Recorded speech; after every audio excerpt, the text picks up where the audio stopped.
guys, welcome back to A3's video series Safe and Secure. My name is Alexis. And I'm Kevin.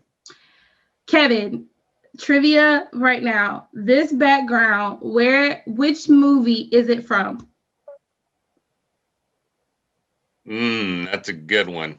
Let's see, there's a Bug's Life, which puts people, but there's no people in a Bug's Life. Sure. I'm going to go with Honey, I Shrunk the Kids. Good job. That's a good one. Good job. It's an oldie, but it's a goodie. Because they had the Honey, I Shrunk the Kids, and they had the Honey, I Blew Up the Kid or something like that. Yeah. Yeah, I can't remember that far back. So this week, you spoke to the editor-in-chief of Campus Safety Magazine, Robin Hattersley. Tell me a little bit about that. Yeah, Robin is fantastic. Campus Safety Magazine is a free resource for end users in the higher ed field, college and universities, hospitals, and K-12, kind of the three main ones they focus on. I was able to meet Robin back in 2016 when I became the director of the year, and we've always just kind of stayed in touch.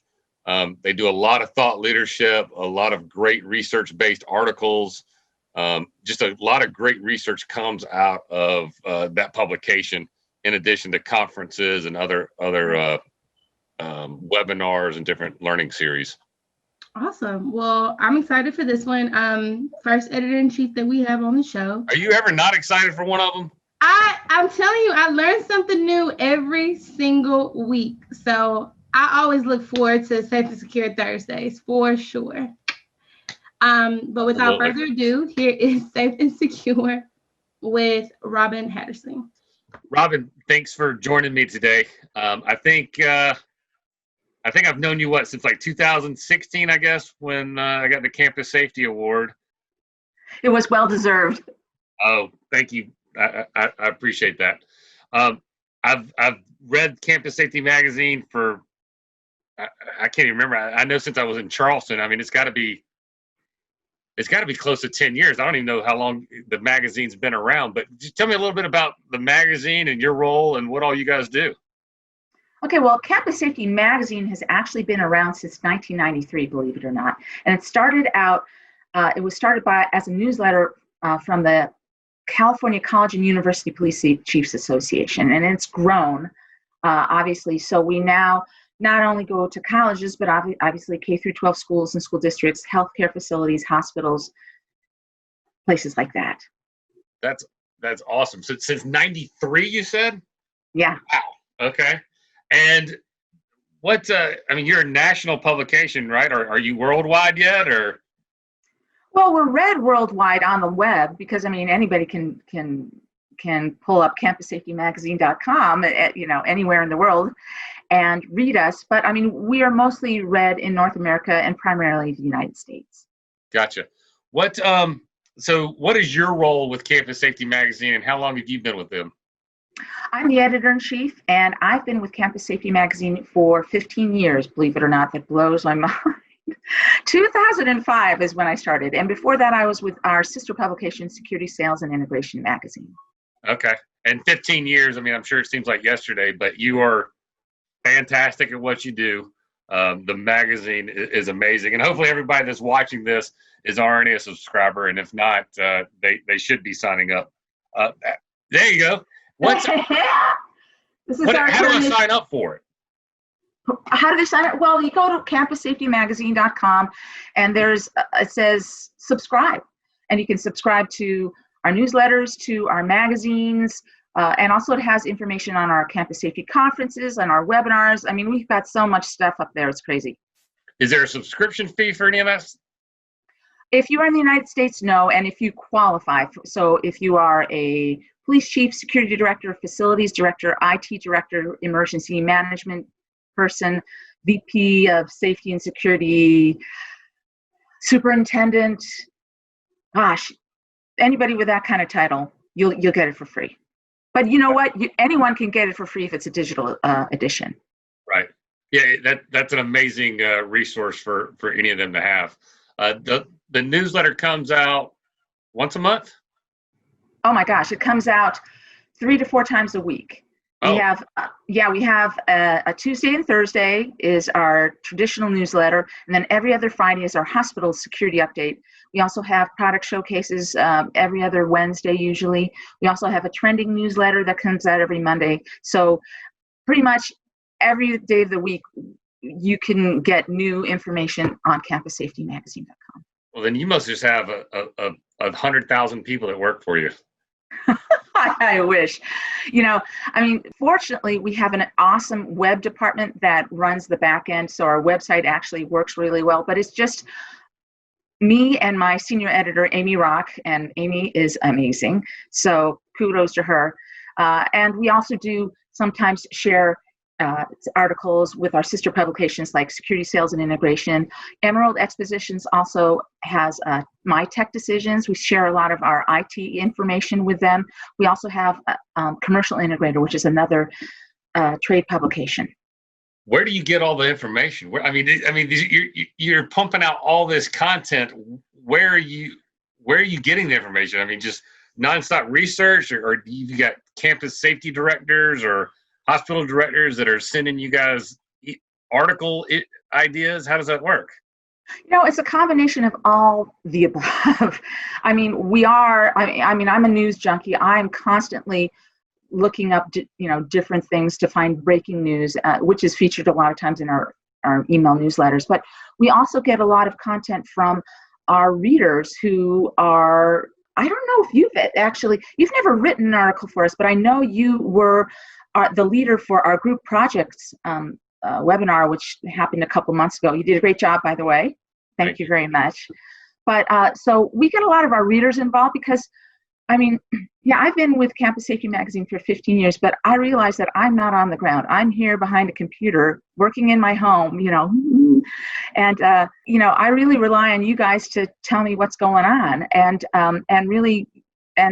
that's why, I accept a lot of articles from our police chiefs, security directors, emergency managers, teachers, principals, superintendents, nurses, all those people, even doctors at hospitals sometimes send us stuff. So, and also we get stuff from the FBI. In fact, the FBI just ran an article in our September-October issue about asking campus law enforcement agencies to submit their use of force data. So we get a lot of information from a lot of different people. Right now I'm looking at, and of course we're covering COVID right now because that's just huge. And I was going to ask you, obviously coronavirus is a huge issue, but what kind of topics or things out there are you seeing really trending with you guys now? Well, right now it's COVID more than anything because schools, universities, and hospitals have been dealing it, from the very get-go. But right.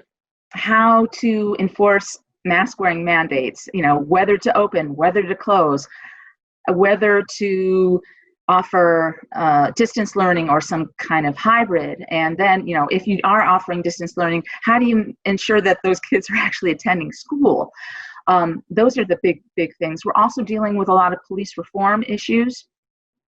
Because, and in fact, my most recent editorial, they really called for a lot of our campus law enforcement readers to, if they've got really good programs that address racial inequity and use of force issues, we really want to hear from them about what works, because we really feel like Campus Safety Magazine and campuses, schools, universities, and to a certain extent hospitals are really in a great position to address this issue at the front end, before things escalate to something, because, kids start crime early, they can start crime in the middle school, sometimes earlier. And so, how are you dealing with their mental health issues? How are you dealing with the social services issues?